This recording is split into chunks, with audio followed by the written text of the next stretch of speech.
തിരുവനന്തപുരത്തെ 1.25 കോടിയുടെ ഭൂമി തട്ടിപ്പ് കേസിൽ ഭൂമി വാങ്ങിയ ചന്ദ്രസേനൻ പോലീസിന് മുന്നിൽ ഹാജരായി. ചന്ദ്രസേനന് കോടതി മുൻകൂർ ജാമ്യം അനുവദിച്ചിരുന്നു.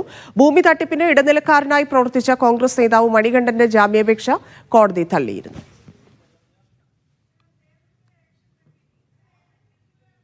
സിജോ ബി ജോൺ ചേരുന്നു. സിജോ, വാർത്തയുടെ വിശദാംശങ്ങൾ. ഈ കഴിഞ്ഞ ജനുവരിയിലാണ് നിലവിൽ അമേരിക്കയിൽ താമസിക്കുന്ന ഡോറ അസറിയ ക്രിസ്പിൻ എന്ന് പറയുന്ന സ്ത്രീയുടെ തിരുവനന്തപുരത്തുള്ള ഭൂമി ഇവർ കൈമാറ്റം ചെയ്യുന്നത്.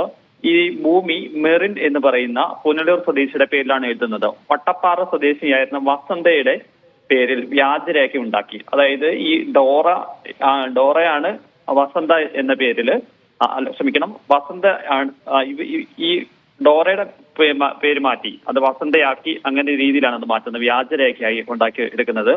പിന്നീട് ഈ ഡോറയുടെ ബന്ധു ഈ ഭൂമിയുടെ കരമടയ്ക്കാൻ വേണ്ടി ഓഫീസിലെത്തുന്ന സമയത്താണ് ഇത്തരത്തിൽ ഭൂമി കൈമാറ്റം ചെയ്തതായി വിവരം ലഭിക്കുന്നത്.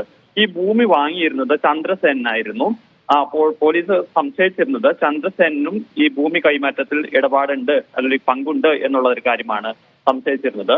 ഈ ചന്ദ്രസേനൻ കഴിഞ്ഞ ദിവസം തിരുവനന്തപുരം കോടതിയെ സമീപിച്ചിരുന്നു.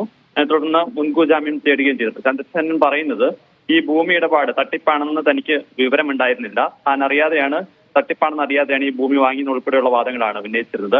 അങ്ങനെ ജാമ്യം ലഭിച്ച സാഹചര്യത്തിലാണ് ഇന്ന് മ്യൂസിയം പോലീസ് സ്റ്റേഷനിൽ ഹാജരാകുകയും ചെയ്തിരുന്നത്.